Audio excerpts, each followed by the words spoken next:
10 साल से नौकरी कर रहे हैं सीआईपी में, उनको अचानक हटा देने का बात अवगत कराए। हम लोग मांग पत्र भी उनको दिया, तो उन्होंने चिट्ठी लिखते हैं।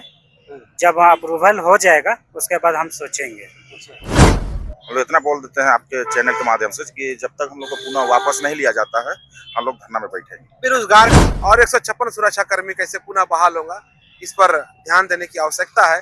ये बातें महामहिम जिसे हम लोग ने कहा है। महामहिम जी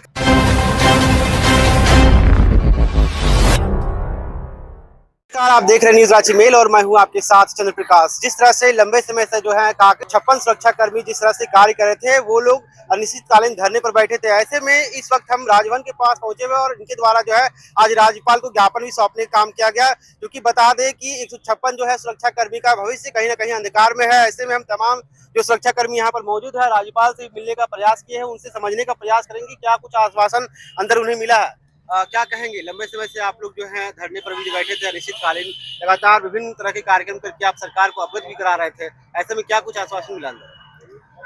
माननीय राज्यपाल महोदय जी से मिले और मिलने के बाद मानवीय मूल्यों के आधार पर जो 15 से 20 साल 10 साल से नौकरी कर रहे हैं सीआईपी में, उनको अचानक हटा देने का बात अवगत कराए।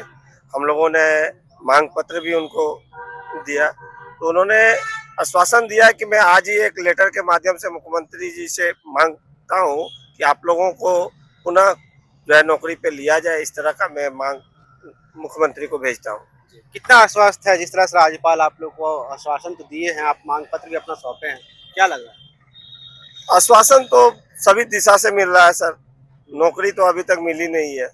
सिर्फ आश्वासन पे ही हम लोग चल रहे हैं। आज धरना प्रदर्शन का 8वां दिन है। हम लोग कुछ सदस्य जो है राज्यपाल महोदय से मिलने के लिए आए यहाँ पे, तो आश्वासन ही आश्वासन मिल रहा है सब सरकार के चारों तरफ से, केंद्र सरकार हो या राज्य सरकार हो। हम लोगों का काम अभी तक हुआ नहीं है। स्थानीय विधायक भी पहुंचे थे, डायरेक्टर से मिले भी, उन्होंने भी तमाम मामलों से अवगत भी कराया। ऐसे में क्या कुछ लग रहा है कि आप लोग को फिर वापसी वहां होने वाली है? विधायक जी जो है काम किए हैं, हम लोग का जाके वो डायरेक्टर साहब से बातचीत किए, केबिन में बात हुआ तो वो बोले, डायरेक्टर साहब बोले कि ठीक है, हम लेटर चिट्ठी लिखते हैं, जब अप्रूवल हो जाएगा उसके बाद हम सोचेंगे। ये बोले डायरेक्टर साहब। क्या लग रहा है कि जिस तरह से आप लोग लगातार धरने पर बैठे हैं, निश्चितकालीन कहीं ना कहीं कल भी आप लोग भिक्षाटन का भी कार्यक्रम किए थे, ऐसे में कितना लग रहा है आप लोग आश्वस्त है कि आप लोग का हो जाएगा? अब जब तक नहीं होगा नौकरी तो हम लोग धरना प्रदर्शन में बैठे ही रहेंगे। क्या कहेंगे, कितना समस्याओं का सामना करना पड़ रहा है, जिस तरह से आप लोग लगातार जो है अपने घर परिवार को छोड़ करके, रोजगार को छोड़ करके आप लोग? देखिए, जैसा कि आप देख ही रहे हैं कि हम लोग का ये धरना प्रदर्शन का आज 8वां दिन है, तो अब आप समझ सकते हैं कि हम लोग डेली बेसिस पे कमाने वाला इंसान है, डेली बेसिस पे कमाने वाला सुरक्षा कर्मी है। तो अब हम लोग के लिए परिवार चलाना एक तरफ से बहुत ही मुश्किल होता जा रहा है। जैसे जैसे दिन गुजरता जा रहा है बहुत ही मुश्किल होता जा रहा है। बस हम लोग इसी आस में बैठे हैं कि सरकार हमें न्याय दे जल्द से जल्द, और यही है कि मतलब हम लोग आशा करते हैं कि अभी जैसा कि महामहिम जी हमें हमारे कहे हैं कि हम आज ही मतलब मुख्यमंत्री को लेटर लिखते हैं, तो बस अब इसी मतलब उम्मीद में है कि जैसे हमारा लेटर उन तक पहुंचे, हमें हमारा न्याय जल्द से जल्द मिले। क्या बोलिएगा, आइए इधर। जिस तरह से आप लोग मांग कर रहे हैं अपनी, अभी हम लोग का समय बहुत खराब चल रहा है। हम लोग को अचानक नौकरी से निकाल दिया गया है और अभी फाइनल एग्जाम का टाइम है बाल बच्चों का। अगर हम अभी फीस नहीं भरते हैं तो फिर उनको फाइनल एग्जाम नहीं लिखने दिया जाएगा। तो इस कठिन परिस्थिति में बहुत दिक्कत में चल रहे हैं हम लोग। आज हम लोग आए थे महामहिम के पास, अपना ज्ञापन सौंपे हैं। वो भरोसा दिलाए हैं कि हम लेटर लिखेंगे मुख्यमंत्री को आज ही। तो हम लोग को कुछ आशा जगी है। जैसे कि आप जान रहे हैं कि हम लोग का आज 8वां दिन है धरना का, बैठे हुए हैं। हम लोग इतना बोल देते हैं आपके चैनल के माध्यम से कि जब तक हम लोग को पुनः वापस नहीं लिया जाता है, हम लोग धरना में बैठेंगे। बेरोजगार काफी समय से आप लोग हैं, जब से निकाला गया, ऐसे में घर परिवार चलाना काफी मुश्किल हो जा रहा है, कैसे यहाँ पर? बहुत मुश्किल में चल रहे हैं। जैसे कि और दिन हम सभी तरह के सब्जी खाते थे या जो भी, लेकिन आज सिर्फ सादा भात या नमक मिर्चा के साथ ही खा के अपना धरना प्रदर्शन बैठे हुए हैं। कोई 3 टाइम खाता था, कोई 2 टाइम, लेकिन अभी हम लोग 1 ही टाइम खा के बैठे हुए हैं और लगे हुए हैं कि हमारा काम हमें वापस दिया जाए। अच्छा, जो आप लोग अपनी मांग को लेकर बैठे हैं, ऐसे में जब वापसी होगा तो उसमें कुछ और मांगों को भी आपने ऐड किया है कि ये प्रकार का जो है करना चाहिए, क्योंकि अभी विगत कुछ दिनों पहले जिस तरह से आप देखे होंगे सफाई कर्मी की मृत्यु होगी पेड़ से डाल गिरने से। ये हम लोग का काम अभी वापस में अगर रखते हैं तो हम लोग मांग करेंगे कि सुरक्षा के नाम पे हम लोग वहाँ ड्यूटी करते हुए बहुत लोगों का हाथ टूटा है, पैर टूटा है। हमारे सुपरवाइजर जी हैं, उनका हाथ टूट गया था। अभी 1 महीना भी नहीं हुआ है, जो सीआईपी चौक के पास जो हम लोग जवान लगता था, उनका भी हाथ टूट गया था, लेकिन उसका कोई भी उपचार सीआईपी की तरफ से नहीं मिला। अगर दोबारा अभी हम लोग को मिलेगा ही हम लोग को दोबारा काम, तो हम लोग ये चीज़ मांग रखेंगे कि चिकित्सा के नाम पे हमें कुछ दिया जाए, क्योंकि हम लोग ऐसे लोगों का रक्षा करते हैं, सुरक्षा देते हैं जो मेंटली पूरा खराब रहता है। हम लोग उनको सभी तरह से मदद करते हैं। सुई उनको अगर लगाना है तो पकड़ते हैं, तो अचानक हाथ को चला देते हैं, तो किन्हीं को बहुत ज़्यादा चोट लग जाती है, हाथ टूट जाता है, पैर टूट जाता है, माथा फूट जाता है, लेकिन हम लोग को कुछ मिलता नहीं।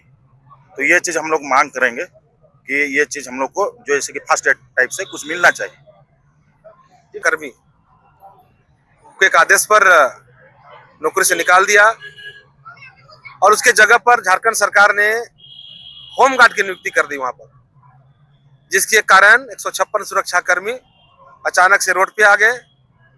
भविष्य अंधकार में हो गया, जीवन यापन करने में कठिनाई हो रही है, बाल बच्चे की पढ़ाई में बहुत कठिनाई हो रही है, बाल बच्चे की पढ़ाई प्रभावित हो रही है।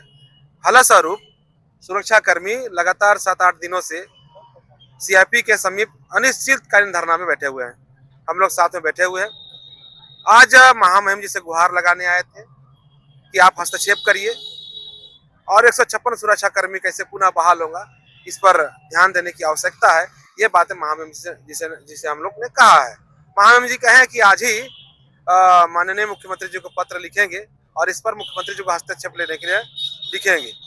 हमने कहा है कि देखिए ये लोग कुछ विस्थापित हैं, स्थानीय हैं, लोकल हैं। ठीक है, कंपनियां आई, जो भी कंपनियां आई मानवीय मूल्यों को अपने पक्षों में रखते हुए सबको, स्थानीय लोग को, सबको ही लगातार नौकरी में रखा, लेकिन अचानक अभी क्या हो गया है कि इनको नौकरी से हटा दिया जा रहा है। हम कह रहे हैं कि नौकरी देना चाहिए, नौकरी से हटाना नहीं चाहिए, ये मेरा मानना है। तो बड़ी चिंता के विषय है। महामहिम जी भी चिंता जाहिर किए हैं कि अभी आज ही हम मुख्यमंत्री जी को लिखेंगे और इस पर हस्तक्षेप करके इन्हें कैसे पुनः बहाली हो, इसके लिए काम करेंगे, माननीय महामहिम जी कहेंगे। डायरेक्टर कार्य आवास का भी जो है सफाई कर्मी जो है कर रहे थे, ऐसे में पेड़ में डरकर भी जो है उनकी मृत्यु हो गई। ऐसे में आपकी की मांग को लेकर परिवार भी आज कल परसों दिन की घटना है। हमारे चमा के बिरसा कच्छप जो ड्यूटी कर रहे थे, वो ड्यूटी के दौरान पेड़ का डाली काटने में उसको डाली छाते में गिर गया, जिससे उनकी मृत्यु हो गई। उसको लेकर हमने परसों भी थाना में एफआईआर दर्ज कराया और कल हमने सीआईपी के समीप पर स्थानीय लोगों के साथ कल हम लोग धरना में बैठे। सीआईपी प्रबंधन से वार्ता हुई और वार्ता करके हमने पीड़ित परिवार को कोशिश किया, क्योंकि बिरसा कच्छप जाने के बाद दूसरा बिरसा कच्छप नहीं आ सकता है, लेकिन जो हमने एक संघर्ष के दौरान कोशिश किया और 10 लाख रुपया मुआवजा दिलाया, परिवार के सदस्य को नौकरी दिलाया और जो बेटी उनका जो 9 साल की है तृष्णा कच्छप, जो छोटी एक ही बेटी है उसका, उसकी पढ़ाई लिखाई की जिम्मेदारी सीआईपी ले रही है। हमने कल उसको करा दिया है। बिल्कुल, जिस तरह से हमारे साथ सुरक्षा कर्मी थे जो पूर्व सुरक्षा कर्मी रह चुका है, ऐसे हम बता दें कि तकरीबन 25 सालों से ये लोग जो है सीआईपी में जो है कार्यरत थे, लेकिन डायरेक्टर के बाद क्या कुछ हुआ कि इन्हें जो है हटा दिया गया। ऐसे में ये लोग अपनी मांग को लेकर लगातार जो है धरने पर भी हैं और राज्यपाल से आज मिलने का प्रयास किए। हालांकि राज्यपाल के द्वारा इन्हें जो है आश्वासन भी दिया गया, लेकिन क्या कितना कुछ होने वाला है, क्या लगता है कि जिस तरह से वो अपना लेटर लिख करके जो है सीएम को अवगत कराएंगे या फिर केंद्र सरकार को अवगत कराएंगे, क्या उनसे इनका जो है नौकरी वापस होने वाली है या नहीं है, तो आने वाला समय ही बताएगा। तब तक के लिए आप हमारे साथ बने रहे न्यूज़ रांची मेल के साथ। मैं चंदन, धन्यवाद।